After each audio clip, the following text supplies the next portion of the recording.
is the Rangers Journal now.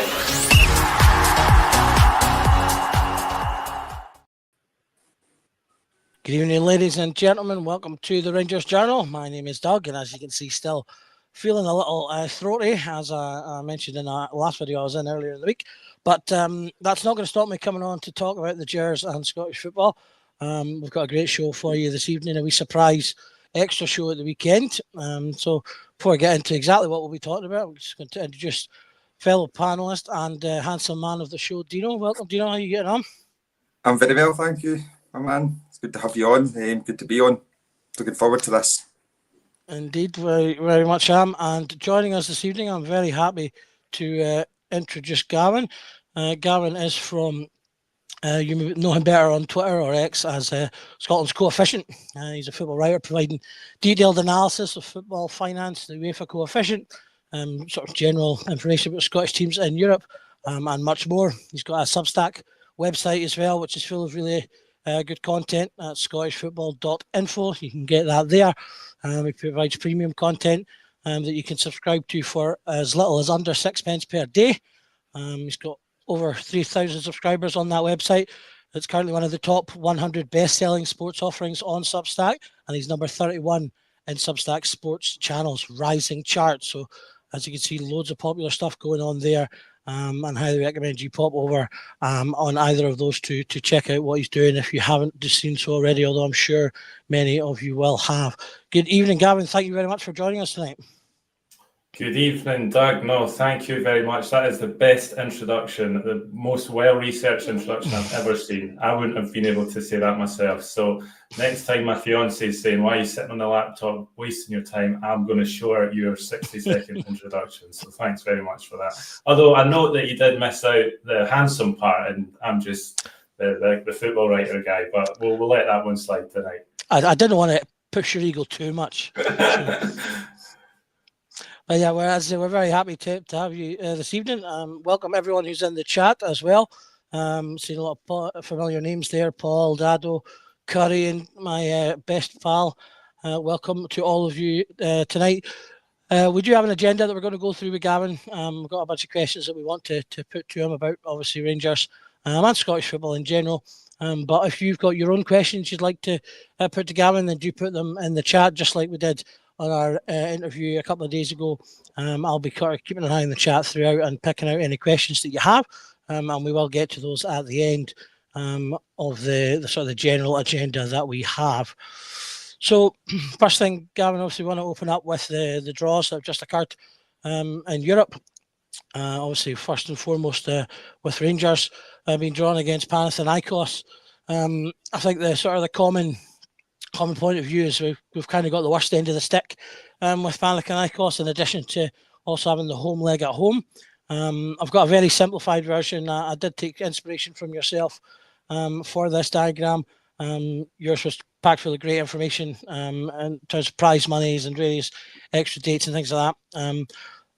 Just want to sort of go over, first of all, your thoughts on the draw that Rangers have got, and also the sort of the kind of route that they're facing, depending on how things go, and whether you think, there could be the potential for that worst case scenario, which is sort of going all the way down the left hand side there. Yeah, so given they only had three options, Panathinaikos, Brann or Servette, it was the worst draw. So it was the hardest team they could have got.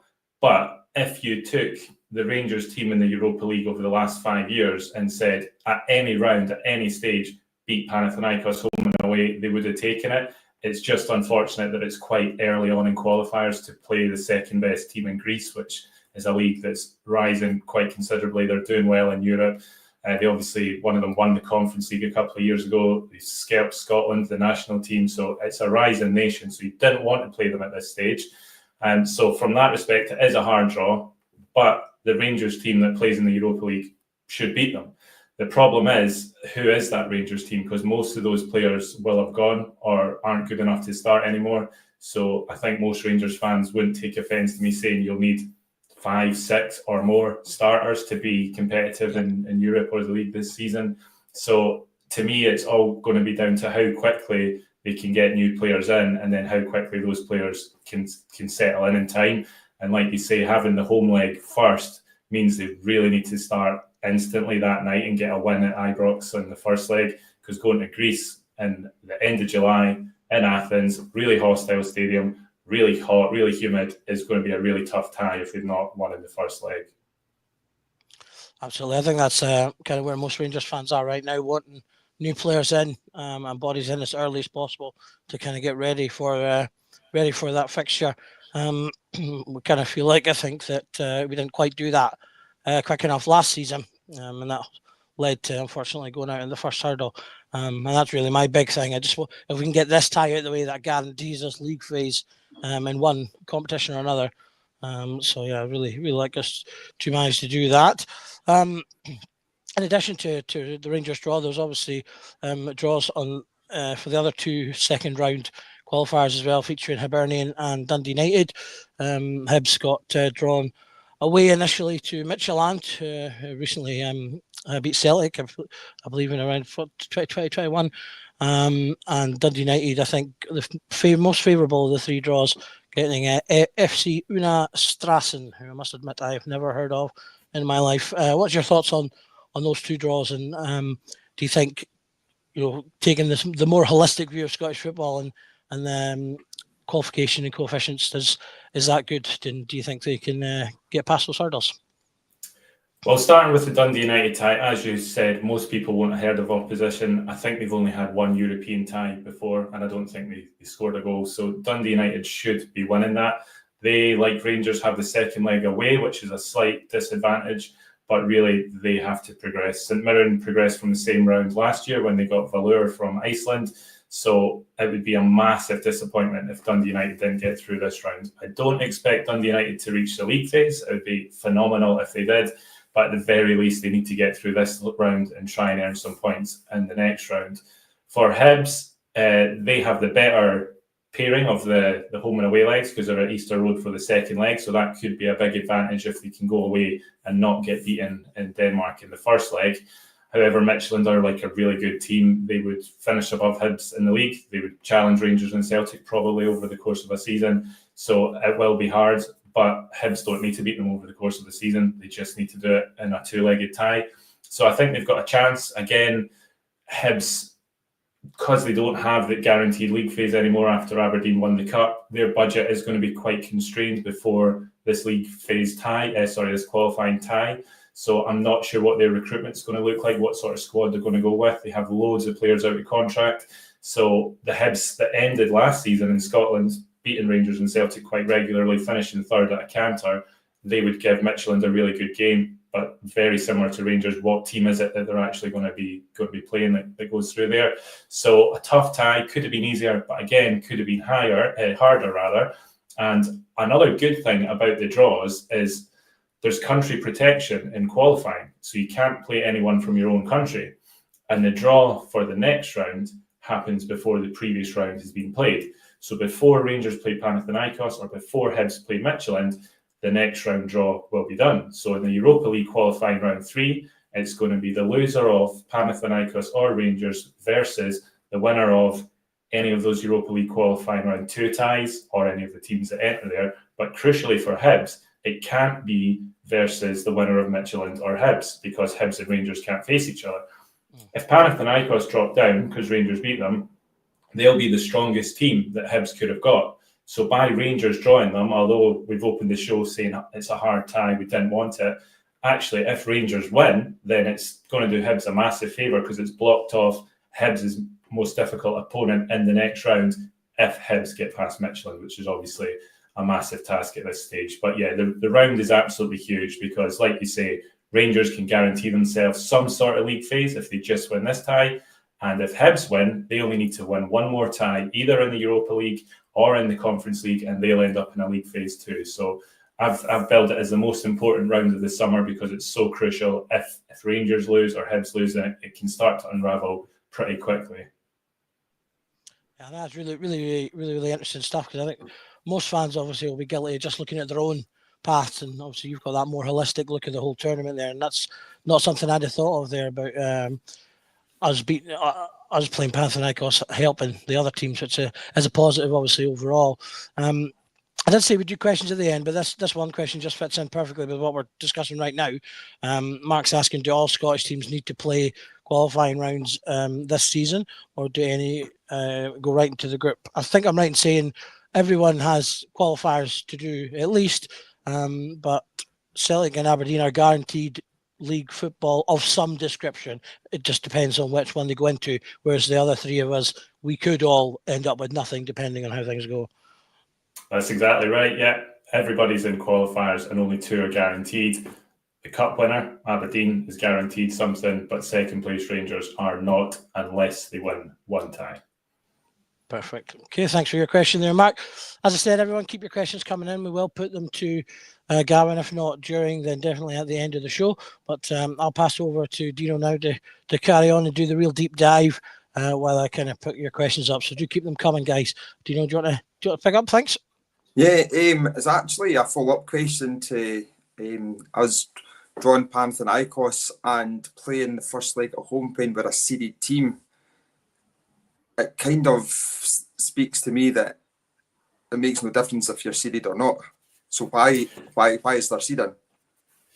Yeah, and that's a good point. So they were looking at changing the rules in the knockout phases, as in the ones after the league phase, because it was turning out that no matter how high you finished in the league phase, you were ending up getting like your quarter-final tie at home in the first leg, for example. So Arsenal PSG was an example of it. PSG were really low. They finished like down near Celtic, around 20th or something. Arsenal were right up at the top. And then when it came to the quarter-final, Arsenal had to play PSG at home in the first leg, and it raised the question, well, once you've qualified in the league phase, what's the point in trying to finish as high as possible? So UEFA was looking at changing that for the further knockout rounds. In qualifying, it could be something they look at changing in future years. The only problem with that is the unseeded team are all unlikely to get through as it is on paper because they've got a lower coefficient. So that puts almost another barrier in place where if you're unseeded, you're also going to have to go away guaranteed in your second leg. So it reduces the chances of going through. And for Scotland as a whole, so excluding Rangers really, but for Scotland as a whole, that would probably be quite a bad change, because it would mean in almost every round we are going to be unseeded and then therefore would suffer from that. So it might be something they change, although there's no talk of it, and I personally wouldn't want to, purely because I'm Scottish. So why do they do it? And again, it's just to try and make it an equal sort of teams that you're playing. So if it was an open draw, then weaker teams in paper could get luckier draws and end up in the league phase. And UEFA ultimately don't want that. They want as many teams from the top leagues in the league phases as possible. So take the Conference League, for example. Nobody qualifies automatically. So all 36 teams have to play at least one round. So the top 5 leagues enter one team. So if it was an open draw with no seeded or unseeded team, you could have the English team drawing the Spanish team. And for UEFA, that would be a disaster because one of their biggest teams in the tournament is out in the playoff round. So it's ultimately UEFA just want the best teams in their competition. And every time they do a change, you have to look at it from the angle. They are changing this to help the big leagues in some respect and help the big clubs, so that they don't take the huff and form another or attempt to form a breakaway Super League again. So that's the reason for it, really. All right. Thanks very much. It's been something that's been bugging me for a few days now.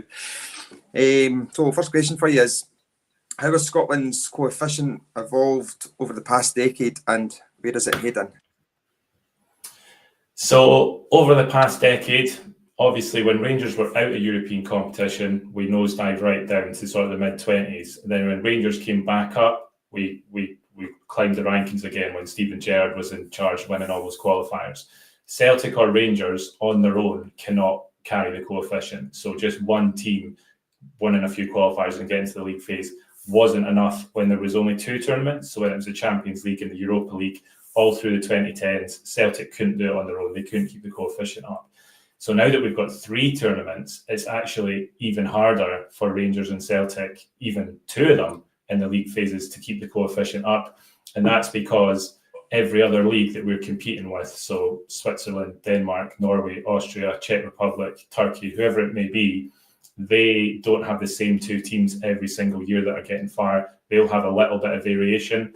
So the year that Scotland got knocked out of the top 10, so the highest we got to was 9th, and that's amazing. Like, that is probably never going to happen again. It's partly because Russia got expelled from competition for invading Ukraine, so they are always a top 10 nation. Ukraine were actually top 10 for a while as well. So those two countries, although Ukraine were still playing, obviously massive disruption in their country, they both fell down the rankings, which opened up 9th for Scotland. So we were at the highest point. We fell out when Czech Republic overtook us. We both finished the 5-year coefficient ranking on exactly the same amount of points. So the tiebreaker was who earned the most points in the season just gone, and it was Czech Republic. So if you ask any Scottish person who's the Czech Republic teams, they'll say Slavia and Sparta Prague, when actually it was Victoria Pilsen, their third team, who had won every single Conference League game and won their group. They got to whatever round, I can't remember, but they got into the knockout rounds after the group stages. So they had a team below their top two, or their historic top two. Pilsen do finish quite high in the domestic league a lot, coming up behind them. And it's the same in all our leagues. They are, although Rangers and Celtic are probably both stronger than the best team in most of these leagues, or at least on par with them, the drop off below is too big. So that's where Scotland's going to really struggle. We need the other teams to be getting into the league phase regularly, and nobody has got through qualifiers except Rangers and Celtic. So Aberdeen and Hearts that have been in the group stages over the last 3 years, that's only because the coefficient's been so high that even if they lost their qualifying round, they still fell back into the Conference League. So we need them to get through qualifiers, which is only going to get harder because the coefficient's falling. And the more it falls down, the more qualifying rounds you have, the earlier the teams enter, which makes it a bigger barrier to getting the ranking back up. So where historically people speak about the coefficient goes in peaks and troughs, you get up towards the top 10, but then you've got less qualifying rounds, so you earn less points and it's harder, and then you drop down a bit, but then you'll come back up. That might have been true when there was only 2 tournaments. Now, the sort of 3rd and 4th and even 5th team below the top 1 or 2 in the other leagues, they're having a good go of it in the Conference League where there's loads of points to be won. So that's, for me, quite a pessimistic outlook maybe, but I think it's going to be really hard for Scotland to climb these rankings in future years without having more teams getting into the league phases. So this summer especially is crucial because this is as good as it gets. So from next summer, our cup winner isn't guaranteed the league phase, so we'll only have Celtic or Rangers, whoever wins the league, would be guaranteed something. So from going from 3 teams guaranteed to next summer only having 1, like who's going to win all these qualifiers to get through? So if this summer we could get 4 teams in the league phase, so that would be Celtic, Aberdeen, Rangers, and one of Hibs or Dundee United, it would be massive. It would give us a real chance. If we don't, then for me, I only see a downward slide for the next 3, 4, 5 or more years. Wow, that's quite startling when you're laying it down like that. You know, for years like myself, I was never bothered, you know, any other team. I'd playing in Europe, you know, being a Rangers fan, you don't want them to win, but when you lay it out like that, it's the massive domino effect it actually has, and you're just quoting there 3, 4, 5 years, maybe more, like, right, okay, that's quite severe. And you're absolutely right, and it's not just Rangers fans, it's fans of all teams in Scotland. We all love to hate each other, which is part of the appeal of Scottish football. It's quite fun, but if a Scottish team gets knocked out of Europe, every single other team finds it hilarious, and like it's the funniest thing to happen. And like, I totally get that, nothing against anyone that's like that, but like you say, the knock-on effect is quite startling. So let's take you as a Rangers fan, for example. It's been, you've liked Celtic getting beat and all of this over the last few years. Let's just say that next season, so not the one that's about to start, but the season after, it's looking pretty likely that at the end of that season, whoever finishes second will have 3 Conference League qualifiers. So where Rangers, who have just finished second, have 3 Champions League qualifiers, they can still get Champions League, still get Europa League. If we don't get the coefficient back up to the top 15 this year, which looks unlikely, then it means that when that kicks in, second place has 3 qualifiers just to reach the Conference League. So lose any of them and you're out of Europe. So that's like a massive thing for the top 2 clubs especially, So Rangers' revenues around £85 million. They make 20 million in a good season from UEFA prize money, added in the ticket sales, the corporate sales, the sponsorship, all of that. You're maybe talking 30 million, everything together comes from Europe from 85 million. So if that's gone, then it's instant cost cut and you can't afford to keep the same level of players and everything. So for Rangers and Celtic, it's massively financially important. For the rest of the league, like if you're looking at it, we've not had anyone win the title for 40 years outside of Glasgow. I can understand fans actually saying, do you know what, it'd be quite good if the coefficient did fall down and they both got knocked out of Europe and they had no money and they had to cut their squads and the managers left and all that. Maybe it gives someone else a chance. From my point of view, that wouldn't be the case because they still get 60 or 50,000 fans. They still have, their prices are the highest in the league. They still have so much more money from ticket revenue that losing the European money won't cut the gap enough for everyone else to catch them. It'll just dilute the quality of Celtic and Rangers and make them less competitive in Europe and make, therefore, the rest of the quality of the league will just be a bit less. So I don't want to see it to happen, but I can understand why fans of other teams might see that as a good thing if it happens. Oh, thank you. That's fine. I didn't say it was going to be optimistic. No. I'm liking it. Don't worry. So, see the importance of European football to the overall development of the domestic scene. Like, you kind of just obviously just touched on it, but we as a nation struggle financially because of crap sponsorship deals and whatnot, and European football is the main source, well, one of the main sources of incomes that you just alluded to for Rangers is prize money, but I mean, and just like for all the other clubs that do obviously get money for the games that they play and stuff, but it's incredibly important because of finances. And now you've just said that, you know, next season 3 conference qualifiers and stuff, and totally not they change, and so it's not just like, you know, that maybe happening, you know, having to downsize and things like that, but then the other teams below will, in theory, be getting less money as well. And that's going to, like, again, another massive domino effect, isn't it? 100%. And you're right, sponsorship will be less interested if there's less quality players in the league. If the Rangers and Celtic games are a bit shit and the players aren't as good, we're not going to get a better TV deal next time round. And for the rest of the clubs, where they might be looking at it as if the Old Firm lost their European money, maybe we could catch them. I don't think we could anyway. But if they're thinking that, they're going to have to do it on a reduced budget as well. Because if your country has a team in the Champions League, the solidarity payments that UEFA pay to everyone else in the league that doesn't make a group stage is higher. So if Celtic and Rangers don't make the Champions League through, none of them get into the Champions League this summer, then this season the solidarity payments for everyone else in the league will be a lot less, and you're talking like at least £500,000 less per club. And if their revenue is only, well, Ross County have just been relegated, but their revenue is like 5 million. If you're taking 10% of your revenue away, that's huge.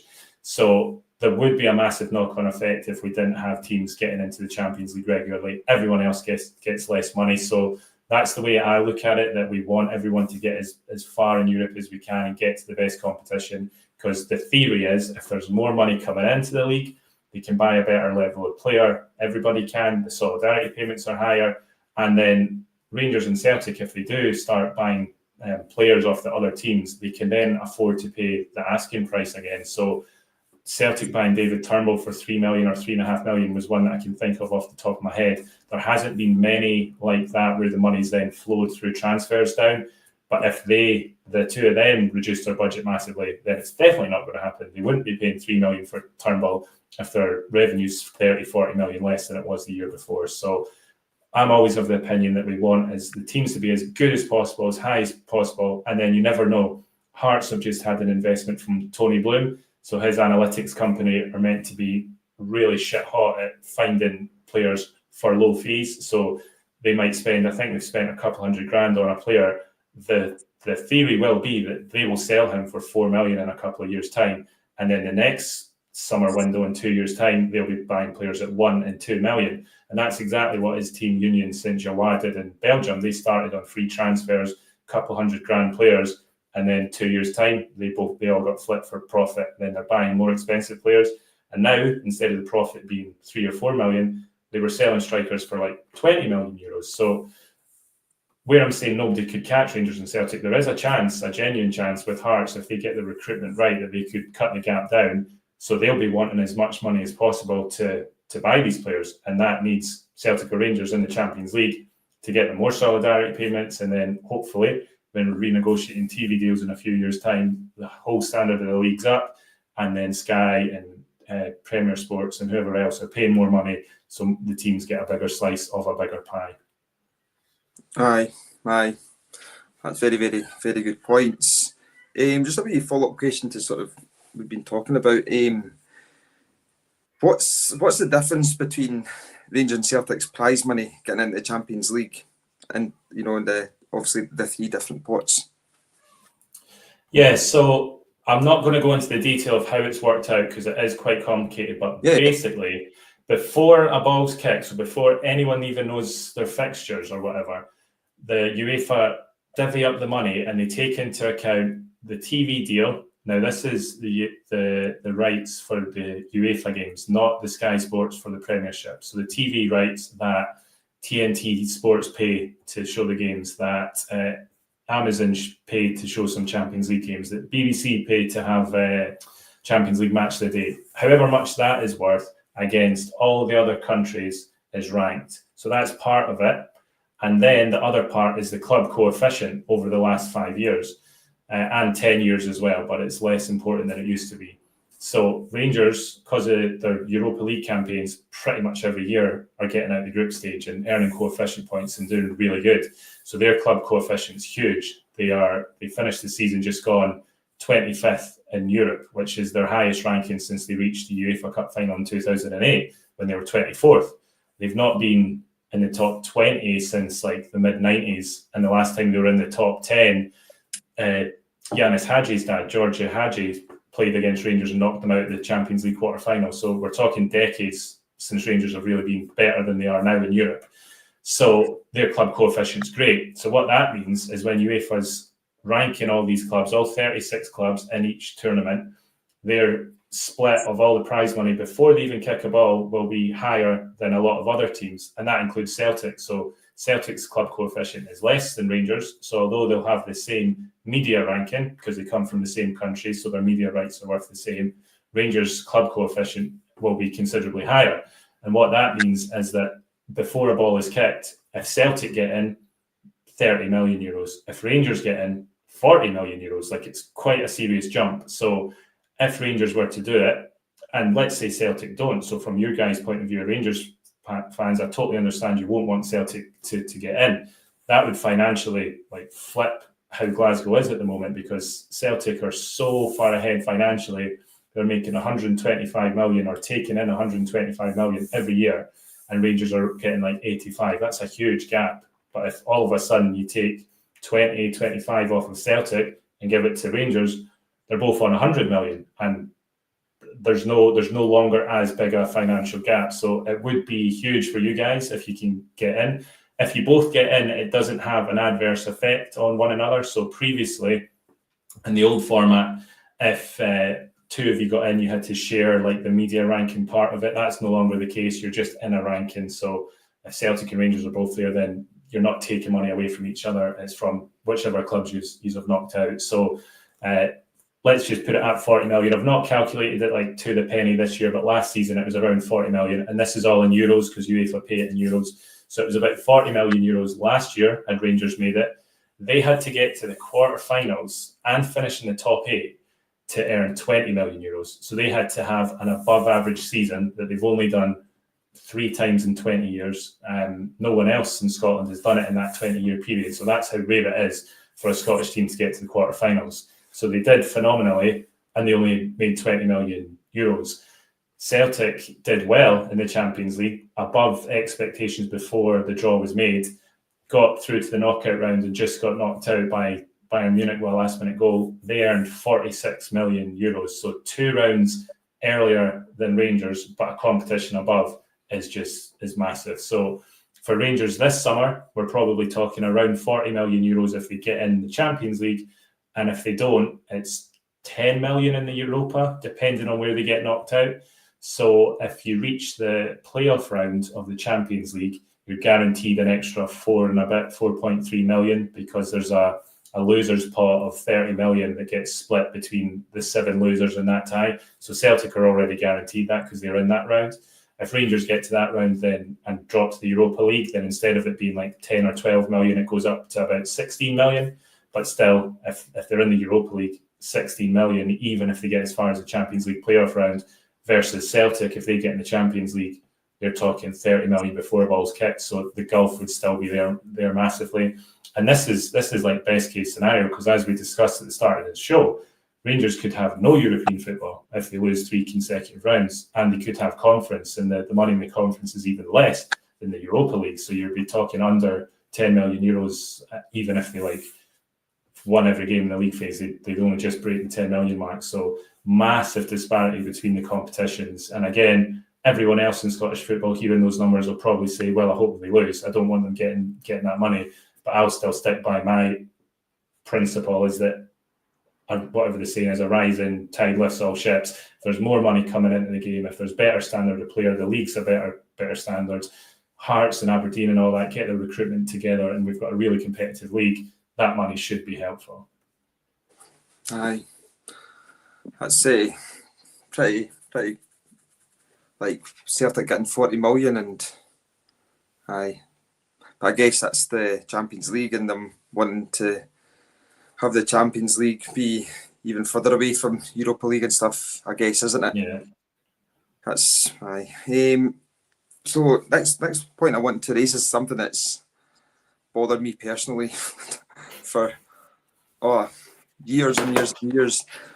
So should Scottish teams be striving to maximise their squad allowances with Scottish players? The reason I said it's been annoying me, because we have not, I can't recall many European squads that we've made the actual criteria of having the 4 nation trained and 4 club trained in the 25-man squad. We've always relied upon the B squad, or the other list. The B list, yeah. The B list, I was right, the B list, yeah, of like the youngsters who have obviously been at Ibrox for 4 years or more, and to be playing in Europe and with all competitions, you need to have a big, strong squad, and we've punched above our weight for so long without having, as I just said there, the criteria mate for our European squads.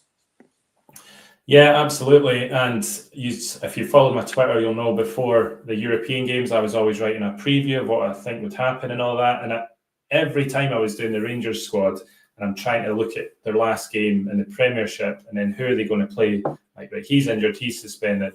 Who's on the bench? Who was on the bench last time? And then it's just a list of names, and I don't know who they are. It's just young boys, and that's because Rangers have been terrible at developing young players. So when I was growing up, I remember lots of young players coming through, and then in the 2000s, you would have had Barry Ferguson, Alan Hutton, the keeper McGregor. There was enough young players to sustain, even the ones that didn't quite make it at Rangers but still had good careers. So Chris Park, there was players like that for the last 5-6 years.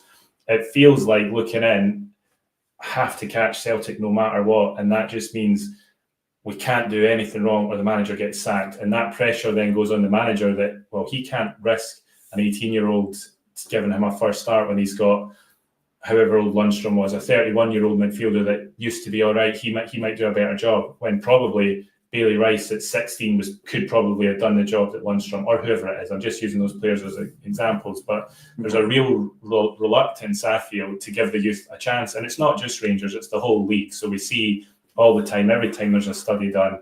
I think Motherwell gave the most minutes to anybody in the league last season, and it was because of 2 players really starting every match. So even like our best club is still not great. But having said that, if every club had 2 Scottish under 21-year-olds playing every game, then the league would be in a phenomenal position and the national team would be looking so much better. So a lot more needs to be done. And like you said, there's a 25-man UEFA squad, but that's only if you've got 8 homegrown players. So Rangers generally didn't. I think last year 2 of them were keepers that didn't play a minute. So it was like the squad was just really bare. And as soon as they started getting suspension, so you saw at Old Trafford, I can't mind what happened or someone got injured or whatever, but they were bringing on Bailey Rice and the winger, Curtis, I think his name was. I'm sure he came on and they both did well. So for me, a Scottish football fan, watching that, I'm like, class. Those boys are doing well at Old Trafford, one of the most historic grounds in the world. I can't wait to see what they do against Dundee at the weekend and they don't get a minute. And it's like, what's happening here? So to me, there's a real reluctance at Rangers and everyone else to giving youth players a chance. And that means that they don't bring through enough players to then having a European squad. So then, like you say, you can supplement your bench with a B list, which you name the night before. They have to be at your youth academy for 3 years or whatever the rule is, and they've never played for Rangers, but they're going on European ties. But then they don't make the matchday squad at Ibrox at the weekend, so it's a totally futile exercise. So unless they start saying, right, you are getting a run of 10 games to see if you're good enough, and then going from there, I can't see it changing anytime soon. No, it's hopefully this new owners and new era, new regime, that it's something that's been looked at and is going to be worked on for it to change in the next couple of years. For me personally, and yeah, we have been calling out for years, Curry. It's ridiculous that a team of Rangers stature and having facility like we have at Auchenhowie and got all the tools there really to build something, but just never been able to do it for a multitude of reasons, to be quite honest with you. Can I quickly come in on that point? The thing that really galls me is when you look back and you look at all the players, and obviously this is primarily from a Rangers point of view. When I look back at players like, for example, Ross McCormick is just one that comes to mind. The amount of players that we've had that have gone on and had really good careers in the Championship, there's so many of them. And I'm just like looking at like all these players and a handful as well that have been decent in the Premier League, but particularly in the Championship. We've had loads of players that have left the club and gone on and played well. And you're just sitting there watching them and going, if they could play at the top end of the Championship, then they can play at the top end of the SPFL. And it's really frustrating. I think when you look at that, there's not been as many in recent years, but certainly maybe 15, 20 years ago, I used to look at those players and just be shaking my head continuously. So I was going to ask you this. Should we reach for the stars or challenge at our level? I.e., is it better to be in the Champions League or the Europa League? So Rangers are a Europa League team, pretty much. So are Celtic. So Celtic outperformed how you'd expect them to do last season because their draw was really good, favourable teams that they could beat. Rangers or Celtic would need that type of draw every year in the Champions League to have a chance, and they still might not get through. So their level is the Europa League. That's the competition that if they go in, there's a 1% chance they reach the final and they could win it. If they go in the Champions League, they're not reaching the final. So it's like a junior team entering the Scottish Cup. They know they're not going to win it, but it's class being in the biggest tournament and going to play all the bigger teams and stuff. Obviously not as big a gap as junior team to the Scottish Cup, but you get what I mean. Rangers or Celtic enter the Champions League, they're not winning it. If they enter the Europa League, they might win it. Very unlikely. It's not happened since Aberdeen, like over 40 years ago, but there's a chance. There's been 3 finals since the turn of the century, so there's a lot more chance. I always look at it from a coefficient point of view. So in the old format, before the league phase, there was 4 bonus points for reaching the Champions League. Now that was divided for the country coefficient, divided by how many teams you entered. So if you entered 5 teams, 4 divided by 5. That's been increased to 6 points. So now the coefficient reward for getting in the Champions League is even bigger than it was before.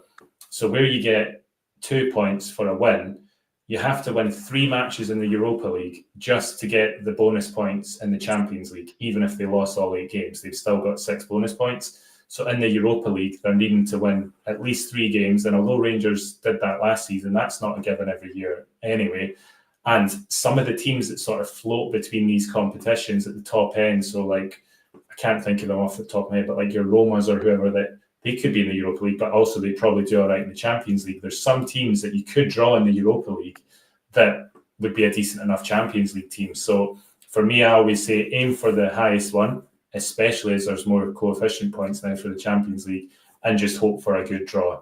Obviously, there's a lot more chance of a better draw in the Europa League and getting more winnable ties to earn more coefficient points and all of that. But from a fan's point of view, from you guys, if you did win the playoff round, your first thought is going to be the money. Think of the squad we can build. It's not going to be, oh, imagine if we reach the semi-final, because you know you won't. Like, it's entering a competition that you know you can't win. So from a competitive point of view, Europa League is probably better. You're going to have more enjoyable nights as fans. You're going to win more matches and probably get further in the tournament. In the Champions League, you're going to need a really lucky draw to get, and that could happen. You could get a lucky draw, but you're going to need a really lucky draw to have any sort of enjoyable night. But you earn like so much more than double what you earn if you win every Europa League game. So for me, aim for the Champions League, but there's obviously pros and cons to the both of them. And is it still for the same for next season that you don't drop out of the Champions League and go into Europa League anymore? Is that right? Is that still the same? That's right. Yeah, it's only in the qualifiers. So once you're in the competition proper, that's you either win it or you're out. Aye, it's changed times. See this new SPFL rule with for domestic games, if the qualifiers are between a game. What's your take on that? I think it's a great rule. So I have about 10 followers on my Facebook. So everything I put, or some stuff I put on Twitter, I fire it on Facebook as well, in the hope that it just grows one day. I've never had anybody comment on anything. I posted about this SPFL thing and the fixtures that could be postponed. And I don't know how it got shared, but there was like 20 comments. The SPFL have only done this because Celtic are in qualifiers. And that was probably the most commented thing on my Twitter as well. So I understand why some Rangers fans think that it's a coincidence that also Celtic have qualifiers, so we have the rule. But that's not at all the reason. The reason was last season, Derek McInnes, in an interview to the BBC, said we're thinking about asking for a postponement of I think it was Aberdeen they were playing, between the 2 legs of their knockout tie against Copenhagen. Yeah. And the backlash, I suppose, and sorry to Aberdeen fans if it wasn't Aberdeen, but I think it was, the backlash from Aberdeen fans was, get to fuck, we're not cancelling a game a week before the game. We've booked our hospitality, people get trains, people fly in from abroad, all that. You can't book it at short notice. So there was a lot of people that thought, do you know what, that would be a good idea to not send Kilmarnock to Pittodrie after going to Denmark, and let's give them the best chance possible to prepare for the tie. So some people say, like, how can they be tired 3 games into the league? And it's not about tiredness. It's about how football players operate. So they work on a match day -2, -1, then match day, then your recovery day. And then before you know it, so if they're playing on a Thursday night, getting back Friday, playing on the Sunday, recovering Monday, they've maybe got Tuesday to train for the Thursday night game, and they fly Wednesday afternoon. So you're really cutting down the preparation time if they've got a league game. If you cancel that league game for the playoff round, they've got like 3 more days to prepare on tactics and how it's going to work in this super important second leg of the playoff round. So I think it's a super idea. There will be some teams that cancel the game, I would imagine, but I don't think they all will. So Celtic, for example, they're at home to Livingston. I'm not sure if they're going to cancel it, knowing that it gets rearranged for the next free midweek of the competition you don't qualify for. So if Celtic qualify for the Champions League and cancel that Livingston game, then they have to play it midweek when the Europa League's on. So the attendance is going to be down slightly because it's a midweek game. I think they might just think, you know what, let's get minutes into the legs. We've got a big squad. Let's rotate the new signings and get players out. And Rangers might be in the same boat because they'll probably have more new signings. But for Hibs, Aberdeen, Dundee United, if they make it, obviously Aberdeen are definitely there. But if the other two make it, I think they will all want to postpone it and have as much preparation time as possible to give themselves the best possible chance of winning a tie that gives them £5 million. If they win, if they reach the league phase, each of those three teams gets £5 million, more than they'll get if they win the Premiership. So it's absolutely huge. So I think it's a great idea. I would like to see it extended further next season. So if we get teams reaching the knockout rounds when they are tired and they have got suspensions and they do have injuries, actually, can we let them postpone the game between the quarter-final? Because that's, for Rangers and Celtic, that will be more important than a playoff round, most likely. So, and the Conference League as well, Aberdeen or Hibs or whoever we get into the Conference League, they should be looking to get out of the league phase. So when it comes to February and they've got smaller squads and they're picking up injuries, they're going to want to be able to rest players. So I think it's a great start, but I hope they do more. And like I said, I'm not 100% sure that all teams will take it up if they get there. Yeah, it's obviously, you're saying about the Rangers fans and stuff, and we've seen through the years that other nations just do it automatically to help the respective team out, to get past their opponent into the next round. So again, like Scotland were behind with everything. So I think if this does prove to be successful, I think it's only going to give the people in charge more, I guess, more drive to make it a constant. I think so, and I think that'll be, like you say, if it's a success. So if Hibs get there, and I hope they do, and postpone their game and win their tie, then whoever came up with this at the SPFL or the working commissions, whatever it is, and decided let's go with this, they'll be like, wow, that was a good idea. What's next? How can we next improve the game? What can we do next to help them? So I think you're right. If it works and teams benefit from it, then what is the next thing we do? Yeah. I think that's so last sort of question here. Scotland's coefficient was 14 for 24-25, dropping to 17 for 25-26. What can SPFL do to help Scottish clubs perform in Europe? Is there anything else you think that they can do?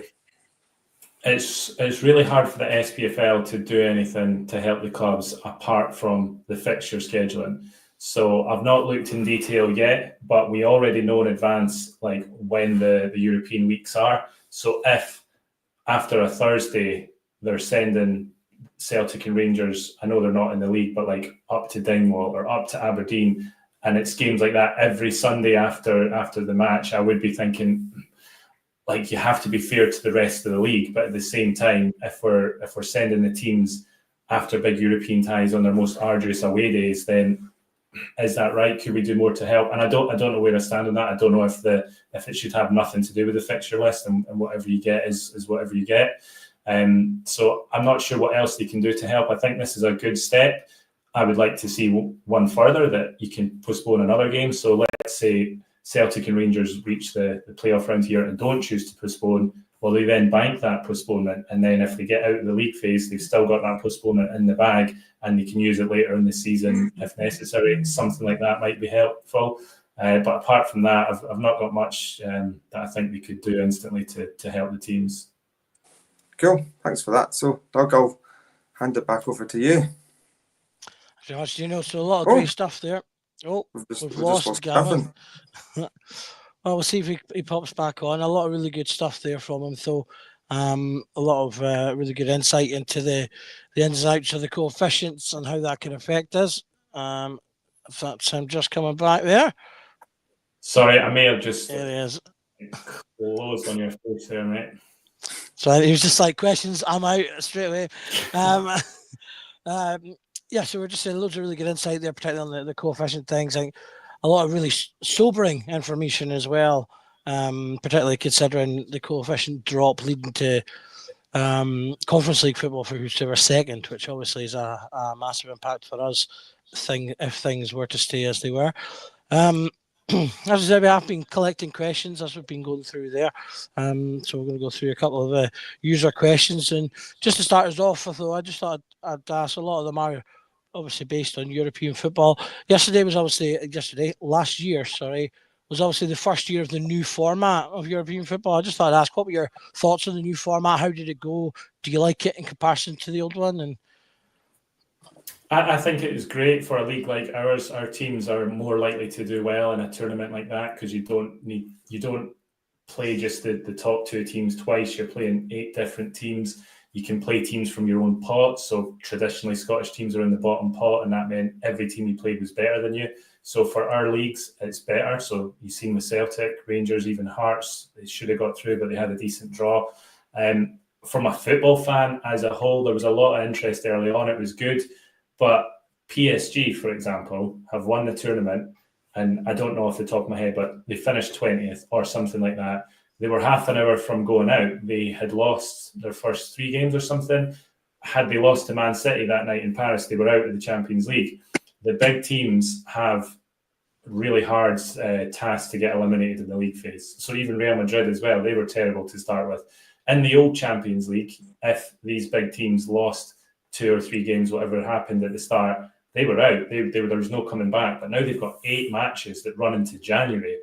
The biggest teams are always going to get through. So it's going to be really unlikely. And I know like Man City, Real Madrid and all that were teetering this season. For the biggest teams, PSG were nearly out. In the old format, they would have been out. They managed to just get back. They won their last 3 games or whatever, and then they win the whole tournament. So from a football fan, don't know. I don't like the biggest clubs just having this easy route through, essentially. But again, from our view, Scottish view, I think it's great because you're going to get more winnable games, more chance of progression, and we should see in every tournament, Champions League, Europa League, Conference League, whoever gets in at that level should have a chance of finishing 24th and getting through to a knockout round in February, which is like great. It hardly ever happens to have European football after Christmas. So I think it's been good overall, yeah.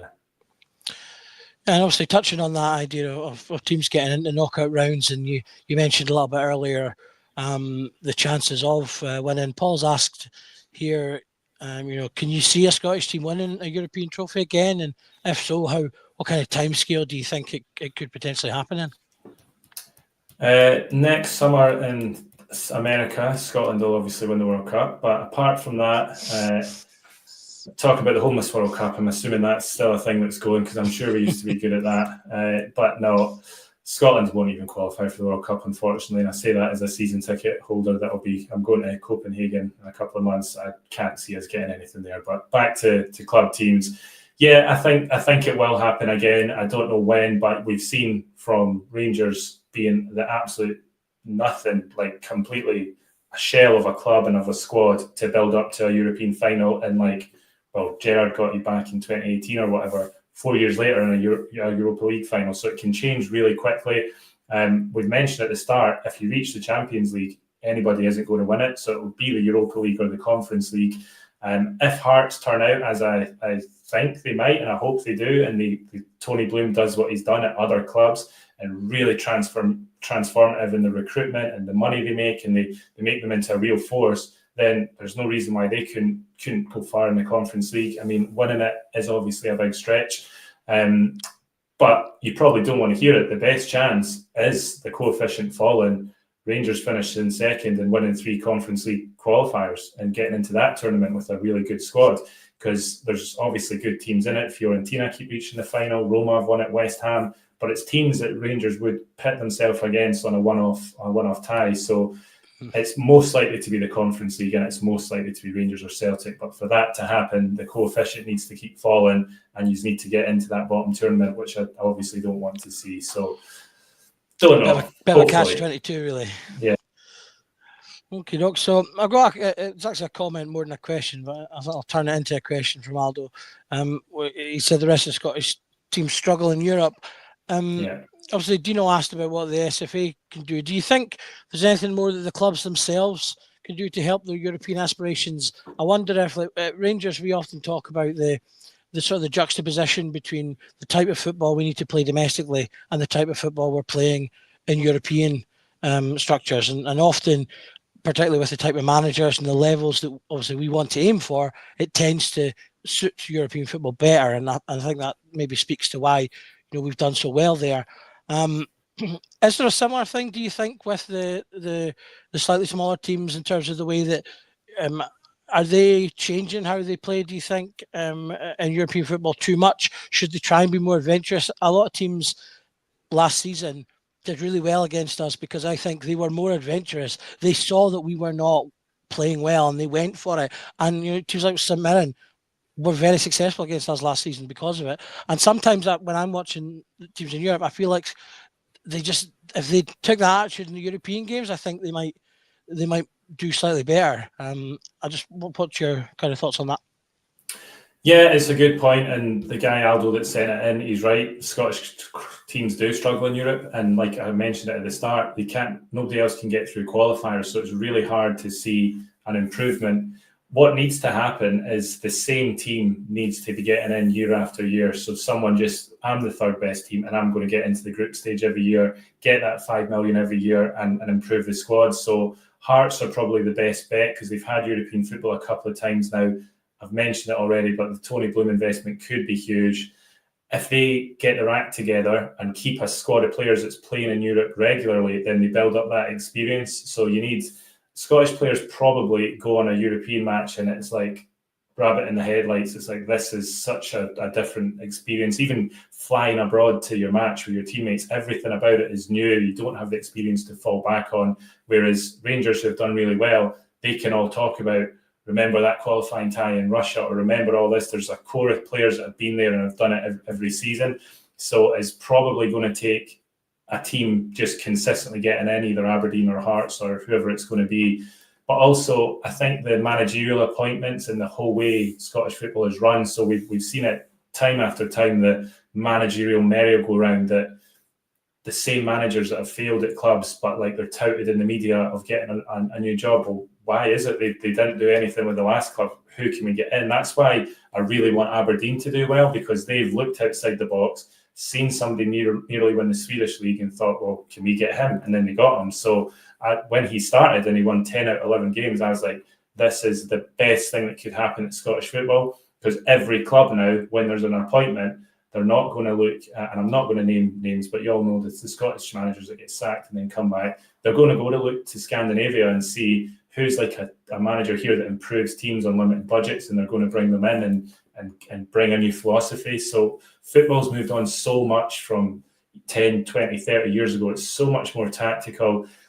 Probably, and Scottish people, we always do ourselves down, but probably a lot of the tactics and stuff we do here is really far behind a lot of our European countries that we play against, which means we're up against it from the word go, and just tactically we're not there, never mind like the actual skill of the players. So I hope they do better, but it's the whole way the club is run and the way the league is run needs to improve to then see that benefit. But optimistically, rather than an hour of pessimism, it could be this summer. So I mentioned at the start of the show, Hibs could beat Midtjylland and then they'll get an easier tie in the next round, and then they've got the league phase. 2 rounds, easier said than done, but it could be done. Rangers could beat Panathinaikos in their guaranteed Europa League phase. All of a sudden, we've got 4 teams in the league phase, and Dundee United might even be in the playoff round. So there's always a chance every summer, but we'll need a fortunate draw at every stage. And so far, we kind of not really got it. Dundee United got a good draw, but Rangers and Hibs will need to be on their A game to get anywhere. Absolutely. And I think we're seeing that, what you talked about as well. We see the new Motherwell manager coming in from it, because I thought they might have gone back after they had to get rid of Bremer quite quickly. They might have gone back to old things, but again, they've kind of built in a new name, someone a bit interesting, and I think it'll be really interesting to see how he gets on as well this season. Okie doke. So our next question here is from Paul. He wants to ask about the kind of the point systems that UEFA uses and what your thoughts on that on those are. I think it's all right, to be fair. So I think it's the same points for a win or a draw in all 3 competitions, and some people don't like that because, well, why should Chelsea get the same points for beating Noah that Liverpool did for beating Real Madrid? And I get that, but at the same time, the smaller leagues can never climb up the table if all the points are in the Champions League, because we can never qualify for the Champions League. So I quite like it the way it is, that it's the same points in terms of what you get for a win and a draw, Where it changes is what you get for progression into the knockout rounds, and that's where the Champions League and then the Europa League is worth a lot more. We've got a question from James here, who's asked, or more sort of putting to you on your point earlier. Do you think the postponing games is just going to cause fixture congestion? Is that something we have to balance as well? In theory, it does, but they've already looked at it and they've said, right, well, if we're doing it, where are you playing the games? So the route, it's a rule. It's not a maybe. It's if you postpone your playoff game, you play it in the first available European week that neither of the teams qualified for. So each of the 3 tournaments has 1 week where that's the only tournament on. So the first week is only Champions League, no Europa, no Conference. The next week is only Europa, no Champions or Conference.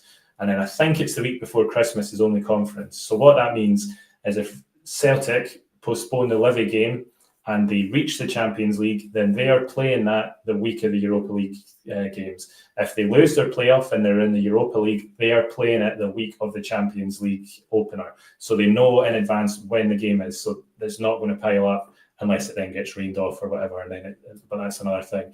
What his name's gone, sorry, but whatever the guy who's called it just asked the question. To his point, it could be later in the season. What I'm suggesting is that you can request a shorter notice call off of the game between your quarterfinal and that.